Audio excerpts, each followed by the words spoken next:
रिपाई कवाडेकर, रिपाई गवईकर, मानवी हक्क अभियान, रिपाई ऐक्यवादी या मित्र पक्षाचे उमेदवार, माझे मित्र आदरणीय राणा जगजित सिंह पाटील यांच्या प्रचाराच्या निमित्तानं भूम येथे होत असलेल्या या जाहीर सभेला उपस्थित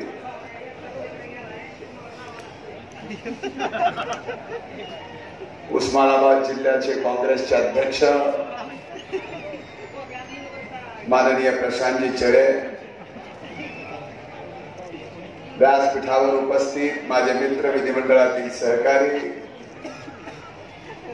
माननीय राहुल भैया मोटे, माननीय विजय सिंह दादा थोरात, माननीय अण्णासाहेबजी देशमुख, माननीय सुभाष सिंहजी सिद्धेवाल, माननीय प्रकाशजी कोकळे, डॉक्टर राजेंद्रजी गाडवे, माननीय शिवाजीजी गाडवे, माननीय रणजित दादा मोठे, मधुकरजी मोठे, हनुमंतरावजी पटोळे, ॲडव्होकेट सुंदररावजी हुंबे, विलासजी शाळू, मच्छिंद्रजी कवडे, महादेवदादा अंधारे, दादासाहेबजी खडसडे, जिल्हा परिषदचे सदस्य ज्ञानेश्वर गित्ते, संजयजी बोराडे, प्रवीणजी गटाळ, माननीय नागनाथजी नायकवाडी, सुळगुरुजी रवींद्रजी इंगळे, तानाजी पाटील, रुपेशजी शेंडगे, ॲडव्होकेट अमृता गाडवे, इथं उपस्थित व्यासपीठावरील सर्व सक्षनाताई सलगर, काँग्रेस राष्ट्रवादी काँग्रेस पक्षाचे सर्व सन्माननीय जाकीर सौदागर, व्यासपीठावर उपस्थित काँग्रेस राष्ट्रवादी काँग्रेस आणि मित्र पक्षाचे सर्व सन्माननीय नेते आणि या अभूतपूर्व सभेला उपस्थित भूमपरांडा विधानसभा मतदारसंघातील माझ्या मतदार बंधू भगिनींनो आणि पत्रकार मित्रांनो, मी 7 तारखेपासून नागपूरहून लोकसभेच्या प्रचाराची सुरुवात केली.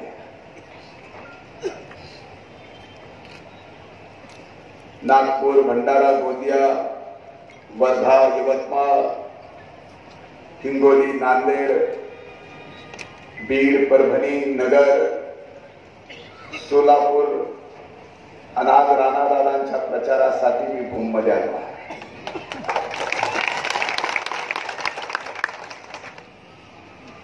मी 2014ला अशाच प्रचार सभा घेतल्या.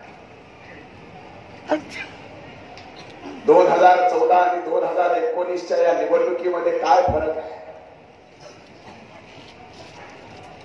तर 2014 मध्ये ज्यावेळेस प्रचाराच्या सभा मी घेत होतो त्यावेळेस नरेंद्र मोदीची लाट आम्हाला दिसत होती.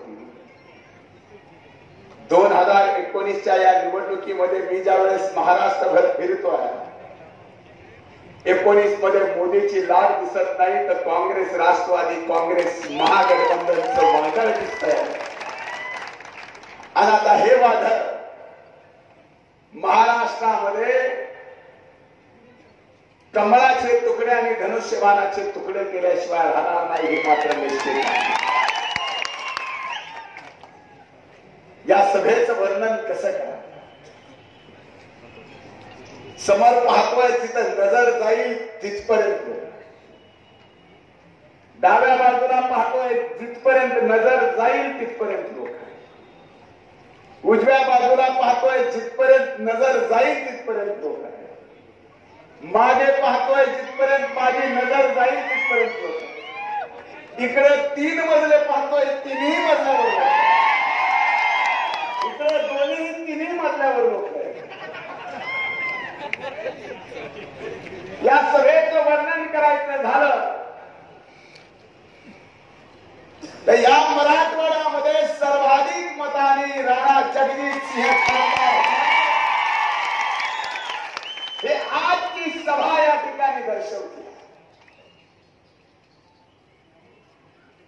मी अनेक सभा यापूर्वी तुम्हीही उस्मानाबाद मध्ये हल्ला बोलच्या घेतल्या, परिवर्तन यात्रेच्या घेतल्या, पण ही आजची सभा ही प्रचाराची सभा जरी वाटत असली तर या सभेत आलेल्या प्रत्येक माणसाच्या चेहऱ्याकडे पाहिल्यावर राणा जगजित सिंहाचा विजय तुमच्या चेहऱ्यावर आजच स्पष्ट होतो. त्यामुळे ही प्रचाराची जरी सभा असली तरी ही विजयाची सुद्धा सभा म्हणायला हरकत नाही. मी बसल्या बसल्या सर्वांची भाषणं ऐकत होतो. त्या सर्वांची भाषणं ऐकत ऐकत 5 वर्षापूर्वीचा काळही मी आठवतो.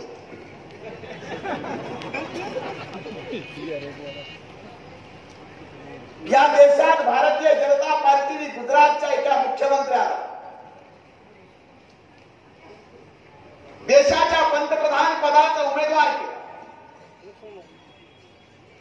आणि तो पंतप्रधान पदाचा उमेदवार सपनों का सौदागर म्हणून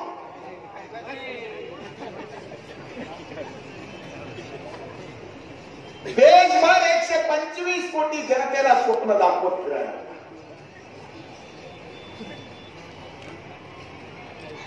मला माहित आहे आपल्यापैकी किती जणांना त्या सपनोच्या सौदागरच्या सभा आठवत असतात.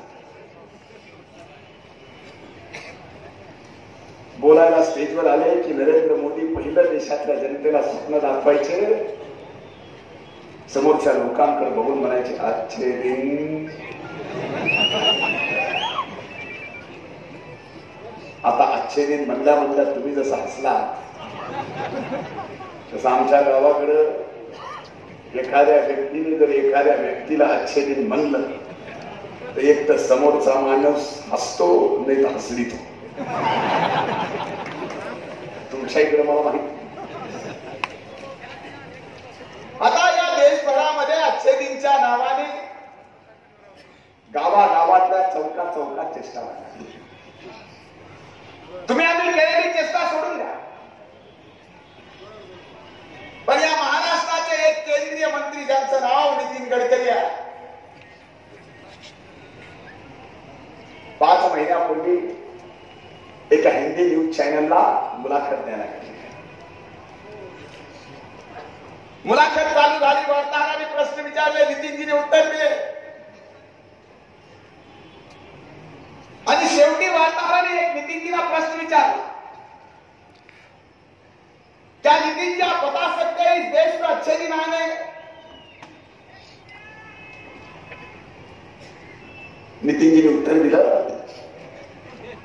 ते म्हणले इस देश में अच्छे दिन कुछ नहीं होते, उसको महसूस करना होता. इथं पत्रकार मित्र असतील माझ्या, मी मनाचं बोलत नाही, तुम्ही आणखी नाही बघा युट्यूबवर भाषण त्यांची ती मुलाखत. मी आज भूमपराच्या जनतेला विचारायला क्या आप भी सही में अच्छे दिन महसूस कर रहे हो? या देशात फक्त अच्छे दिनच्या नावावर परिवर्तन झालं नाही.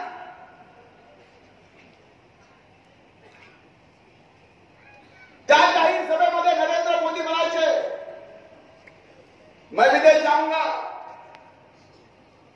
काला धन लाऊंगा और इस देश के हर नागरिक के खाते में, एवढं मात्र पक्क तुमच्या लक्षात आणखी मी लक्षात आहे. 5 वर्ष झाले तर 15 लाख विसरला. मला आणखी नाही भीती राहू त्या मोदी बाबाचं काय खरं नाही. एका दिवशी रात्री 8 वाजता टीव्हीवर प्रकट व्हायचे आणि देशाच्या जनतेला म्हणायचे मेरे प्यारे देशवासियों, 5 साल मैंने कहा था कि विदेश जाऊंगा, काला धन लाऊंगा और 15 लाख जमा कराऊंगा. तब विदेश में काला धन जरा कम था. पिछले 5 साल में विदेश में काला धन बढ़ गया है, इसलिए मैं इस बार आपको 15 लाख की बजाय 25 लाख दूंगा. या देशातली भोळीभाली जनता आहे. आपल्याला वाटतं जागण्या मागच्या वेळेस 15 म्हणतात, आता 25 म्हणतोय.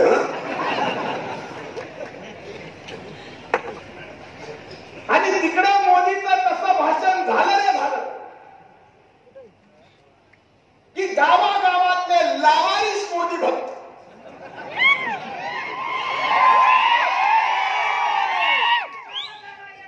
गावागावात मतदारांच्या समोर जातील आणि म्हणतील बघा आमच्या मोदींनी मागच्या वेळेस 15 म्हणले होते, आता 25 देतो म्हणजे याच्यावर 6000 वर्षाला देणार आहे.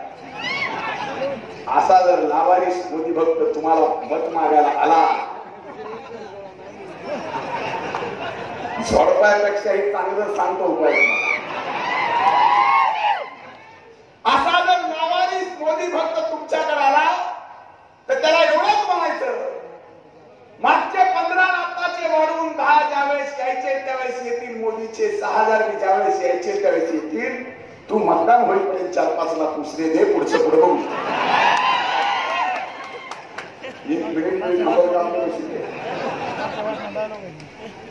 या देशातल्या जनतेला 15 लाखाच्या नावाने मोदींनी फसवलं.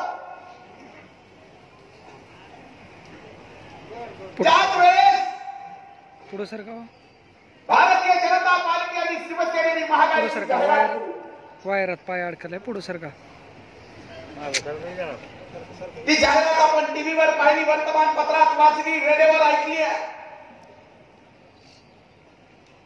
जाहिरात होती बहुत हो गई महंगाई की मार, अब की बार यार बोलू नका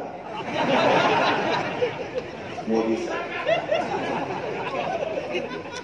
ज्या वेळेस या देशात 50 रुपये लिटरने पेट्रोल मिळत होतं त्यावेळेस भाजप सेनेचे हे बांडगुळ आपल्याला बहुत हो गई महंगाई म्हणत. ज्या वेळेस या देशात 60 रुपये किलोनी डाळ मिळत होती त्यावेळेस आपल्याला महागाई वाढली म्हणत होते. ज्या वेळेस या देशात 450 रुपयाला सिलेंडरची टाकी मिळत होती त्यावेळेस आपल्या समोर महागाईचा डोंगर यांनी उभा केला होता. मी आज तुम्हा सगळ्यांना विचारायला आलोय, आता कसं चाललंय?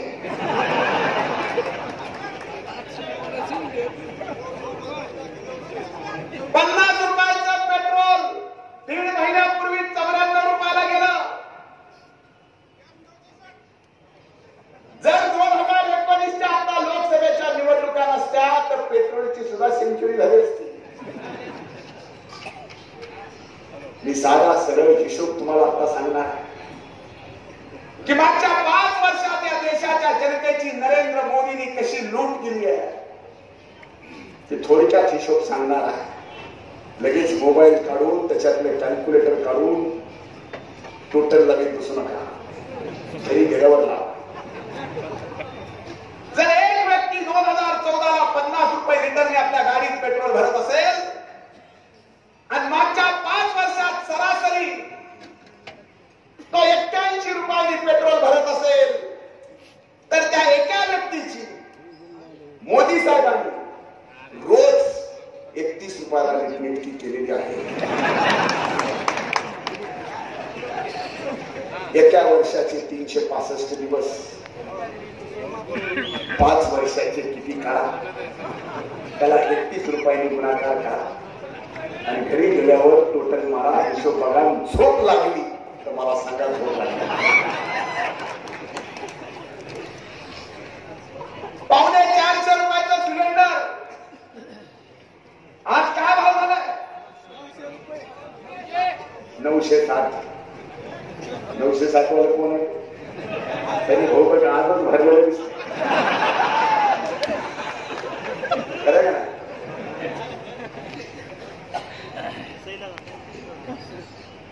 जर एका कुटुंबाला 1 सिलेंडर महिन्याला लागत असेल, 450 रुपयाचा सिलेंडर आज 960 म्हणजे फरक कितीचा झाला? 585 रुपयाचा. एका महिन्याला 585 रुपयाची दिवसा ढवळ्या लूट मोदी साहेबांनी आपली केली. 5 वर्षात महिने किती काढा, त्याला 585 रुपयाने गुणाकार करा. हिशोब बघा. रात्री झोप लागली तर मला सांगा झोप लागली. एका व्यक्तीला या देशातल्या कमीत कमी 2 लाख रुपयाला या नरेंद्र मोदींनी या 5 वर्षात लुटलं. 5 वर्ष. आणि ही लूट त्यांनी अशी केली की तुम्हाला कळून सुद्धा दिलं. एखाद्या डॉक्टरचा इंजेक्शन देण्यात जेवढा हात साफ असतो तेवढा या मोदी बहादराचा हात साफ आहे. 2 लाख चोरले. तुम्हाला पत्ता सुद्धा लागू दिला. आजच्या सभेला भाग मोठ्या प्रमाणात तरुणाई आहे. ही तरुणाई 2014च्या सभेमध्ये आम्ही ज्यावेळेस बघायचो, या तरुणाला विचारायचो गावागावात, अरे काय करणार, कुणाला देणार तुम्ही मतदान. त्यावेळेस 2014ला ही तरुणाई जमिनीवरून 1.5 फूट उड्या मारून म्हणायची, हर हर मोदी, हर हर मोदी.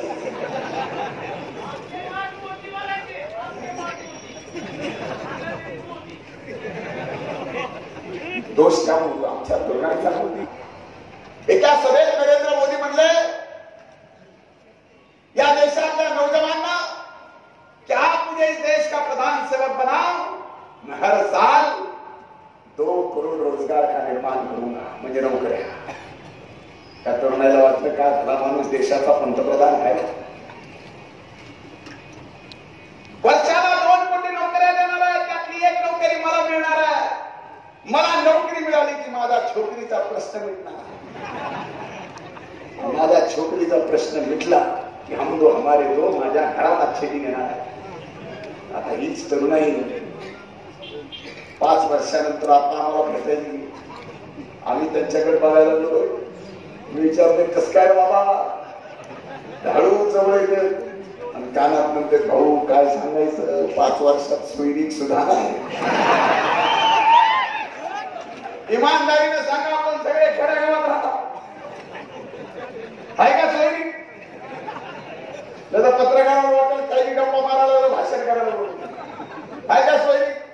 आणि एवढ्यावर सोयरीक आली. सोयरीक काय म्हणतो, नोकरी आहे का? या देशातल्या तरुणाईला नरेंद्र मोदींनी फसवलं.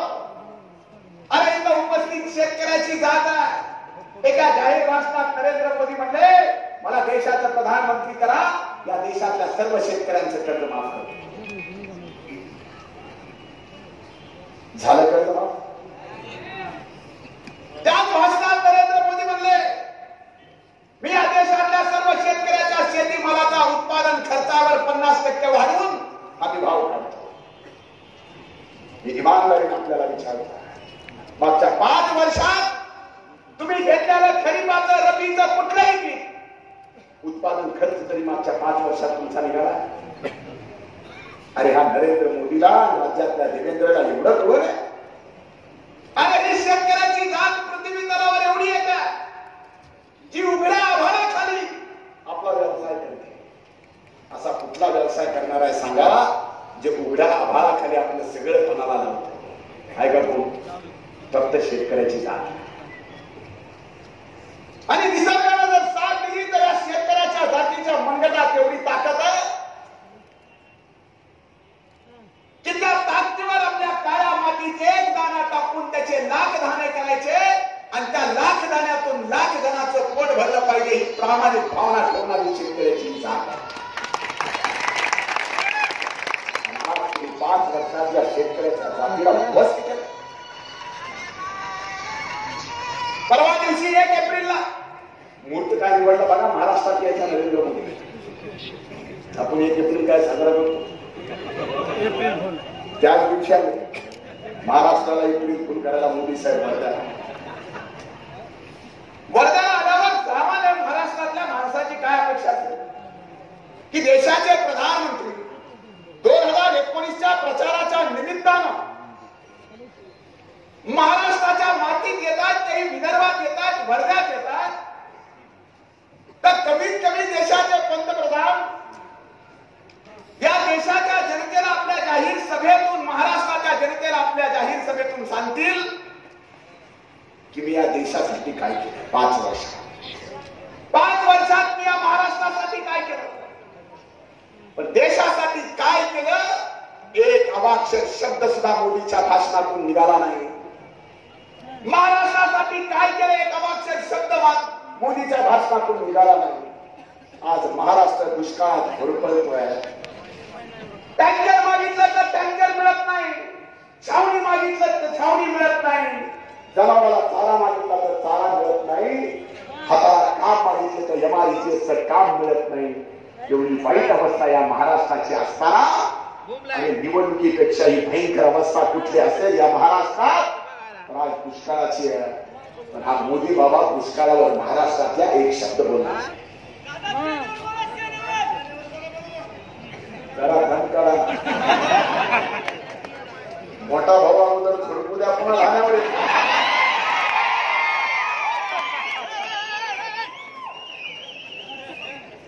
तुमच्या मनातली एकही इच्छा पूर्ण करीत नाही, तुम्ही काळजीच करू नका.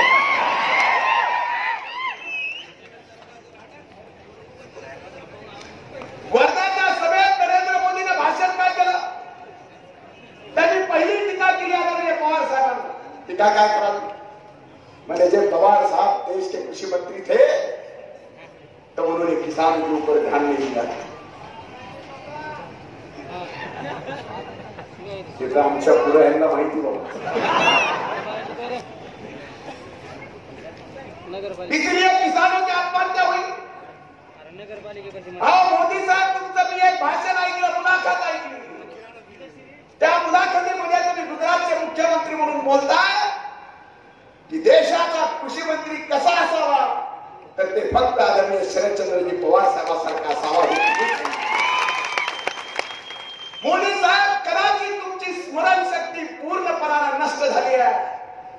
तुम्ही शब्द देऊन या देशाच्या शेतकऱ्याला कर्जमाफी दिली नाही, पण देशाच्या शेतकऱ्याचं संकट लक्षात घेता न शब्द देता 78,000 कोटी रुपयाची कर्जमाफी आदरणीय शरदचंद्रजी पवार साहेबांनी दिली. आणि तुम्ही पवार साहेबांवर टीका करता. इथपर्यंत टीका केली मी समजू शकतो.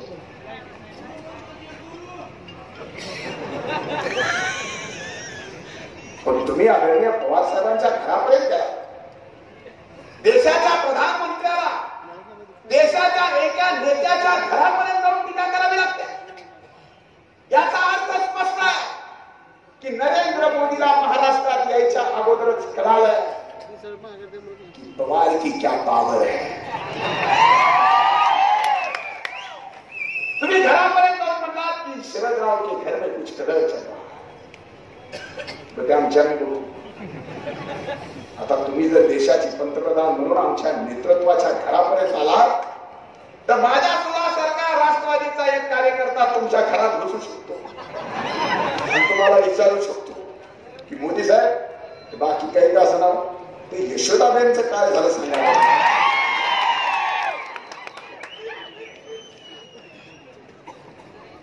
पवार साहेबांच्या घरात काय चाललंय ह्या लोकसभेचा मुद्दा होऊ शकतो देशाच्या प्रधानमंत्र्या. मोदी साहेब माझा या देशाचा नागरिक म्हणून तुम्हाला 5 प्रश्न त्याचे उत्तर द्या. काय मिळवलं नोटबंदीने या देशाच्या जनतेला सांगा. काय दिलं जीएसटीने या देशाच्या जनतेला सांगा. काय दिलं मेक इन इंडियाने या देशाच्या जनतेला सांगा. काय दिलं मुद्रा लोनने या देशाच्या जनतेला सांगा. काय दिलं स्टार्टअप इंडियाने हे देशाच्या जनतेला सांगा. काय दिलं स्कीम इंडियाने या देशाच्या जनतेला सांगा. तुम्ही यातलं काहीच बोलत नाही मोदी साहेब.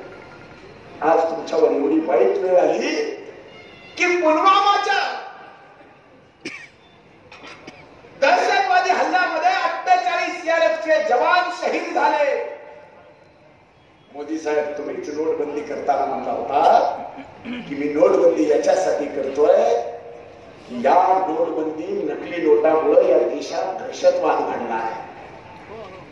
मग तुम्ही नोटबंदी केली तर दहशतवाद मिटायला पाहिजे होता का नाही, उत्तर द्या. जर मिटायला पाहिजे होता तर मग पुलवामातला दहशतवादी हल्ला झालाच कसा आणि त्यात 48 शहीद जवान गेले. त्याच्यावर तुम्ही औषधाच्या सभेत आपका एक वोट शहीदों को समर्पित म्हणता लाज नाही वाटत. देशाच्या पंतप्रधानावर ही वेळ आली.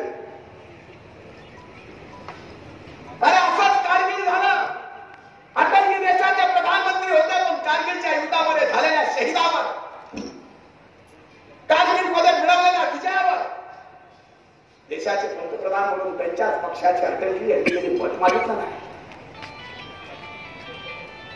इंग्रजांनी पाकिस्तानचे 2 तुकडे केले. त्यानंतर झालेल्या निवडणुकीमध्ये कधी स्वर्गीय इंदिराजींनी या देशाच्या जनतेला पाकिस्तानचे 2 तुकडे केले म्हणून मत मागितलं. पण तुम्ही देशाचा विकास केला नाही आणि आता मात्र शहिदाच्या नावावर मत मागता काय. आणि मोदी भक्तांचं जर बघायचं कामच ते लावारीस मोदी भक्त असे तुम्हाला काय सांगावं. माझ्या मित्राचा एक मित्र आहे मोदी भक्त. त्याचं मागच्या वर्षी लग्न झालं. आता त्या मोदी भक्ताचं लग्न झालं. लग्न झाल्यावर त्यांची बायको बरोबर आहे.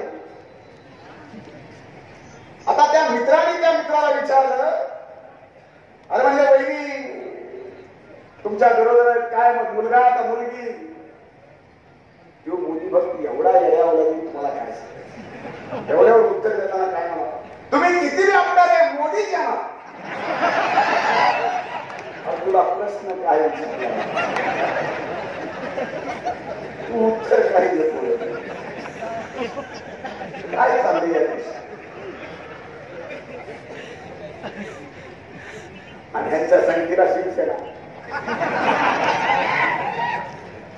काय सांगायचं शिवसेनेचं.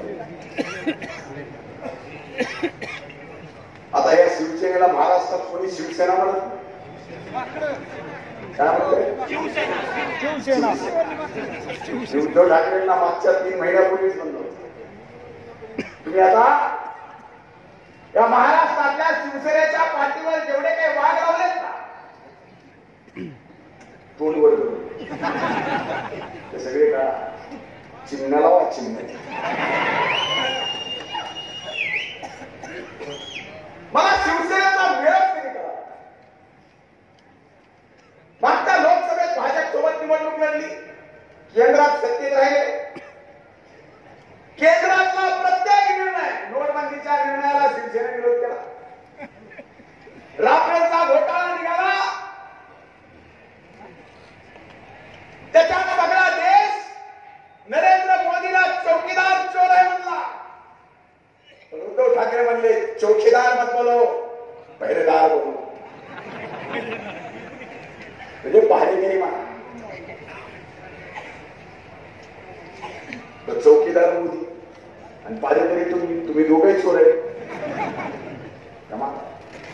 याच्यावर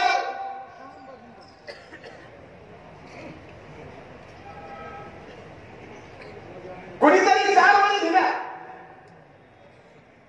आणि आजच मला पाठवल्या. तिथे म्हणले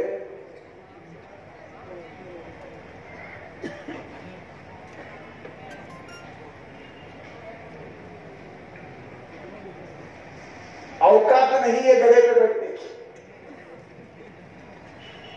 औकात नहीं है गधे पे बैठने की. लेकिन मेरे मुल्क में हर कोई घुड़सवार हो गया है.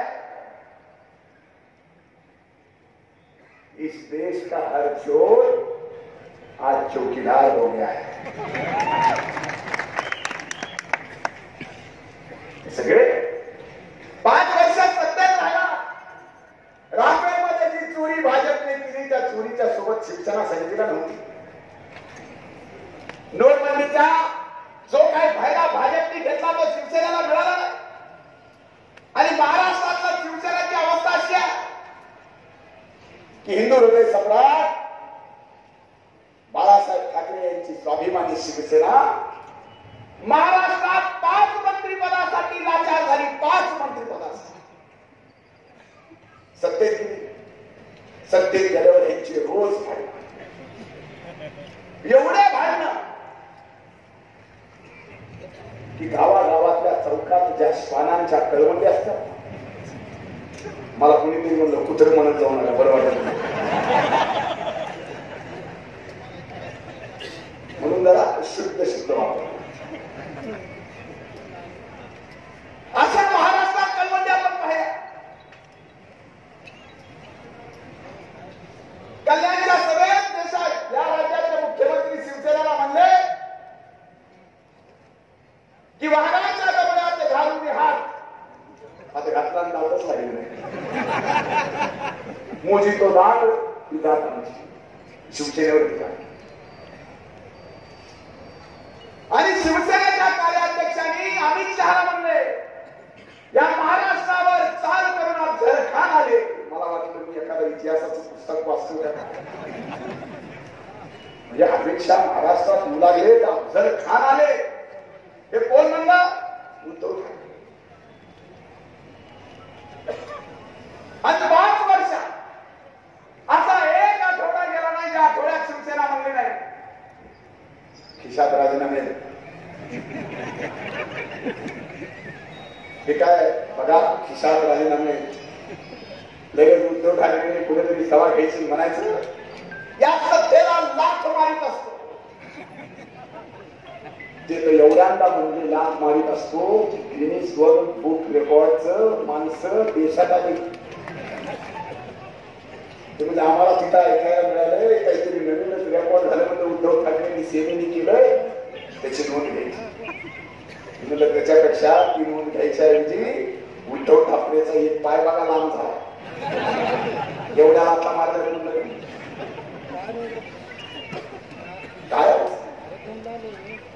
अरे ज्याला तुम्ही अफजल खान संबोधलं त्या अमित शहाच्या गुजरात मध्ये जाऊन उद्धव ठाकरे साहेब अमित शहाच्या शामी आलात त्या अफजल खानाला मानाचा मुद्रा घालून जे गुजरात म्हणला त्याच्यासाठी वाईट वेळ सेनेवर यावी आणि काय झालं माहिती एवढी स्वाभिमानी सेना जी वाघ स्वतःला म्हणते त्या चिमणीसाठी काय वागायचं याचं कारण असं आहे की आपण इडा पिढा तळू दे म्हणतो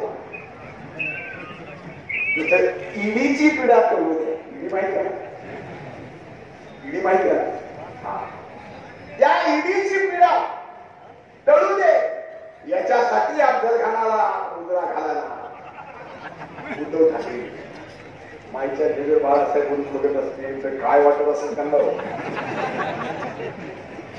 काय अवस्था झाली. मला आता भाजप आणि सेना ज्या पद्धतीनं निवडणूक काही लढायला नाही युती करून मला एक गोष्ट एक वाघ असते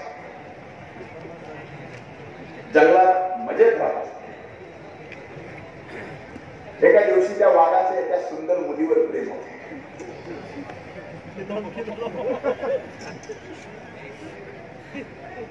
ते वाघ त्या मुली समोर ती मुलगी वाघाला बघितल्यावर म्हणते मला तू आवडतोस पण तुला नखे मला लागतील ना.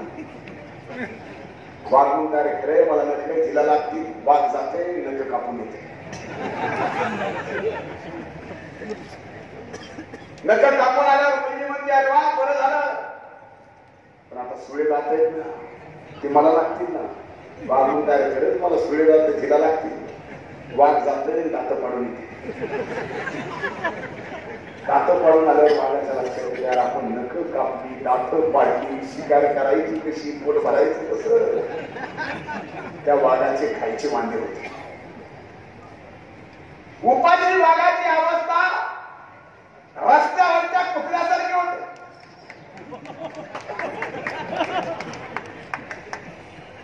आणि तशा अवस्थेत त्याला पुन्हा ती सुंदर मुलगी दिसते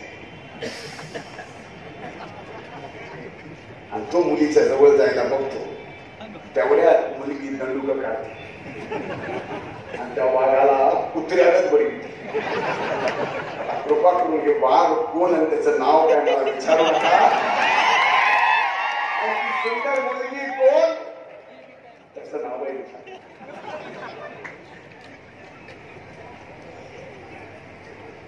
मला एका गोष्टीचा आज आनंद अभिमान या लोकसभा मतदारसंघात राष्ट्रवादी काँग्रेस पक्षाचे उमेदवार म्हणून विकासाची जाण असणारे सुशिक्षित प्रत्येक भाषेवर प्रभुत्व असणारे आमचे मित्र राणा जगजीत सिंह आपले उमेदवार म्हणून आमदार म्हणून महसूल मंत्री म्हणून उद्योगाचे राज्यमंत्री म्हणून दांडगा अनुभव वारंवार ज्या वेळेस आम्ही त्यांच्यासोबत ते फक्त उस्मानाबाद जिल्ह्याच्या विकासाची नाही, तर संबंध मराठवाडा आपला जो मागासलेला आहे त्याचा विकास कसा झाला पाहिजे याची चर्चा करायची. असा कर्तृत्ववान तरुण आज या लोकसभेचे उमेदवार म्हणून आपल्या समोर उभे आहेत. आणि शिवसेनेचे उमेदवार आपल्याला माहिती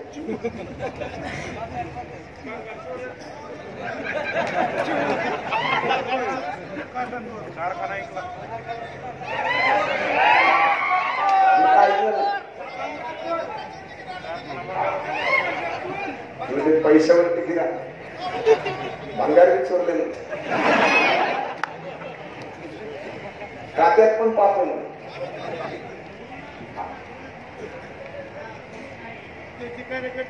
त्याचं काय होईल मी आपल्याला सांगतो. त्याच्यावरती टीका करण्या एवढी सुद्धा त्याची लायकी नाही. आपला विजय निश्चित आहे. पण आज जे वातावरण आहे हे वातावरण 18 तारखेला संध्याकाळी 6 वाजेपर्यंत आपल्याला टिकवायचंय, वाढवायचं आहे.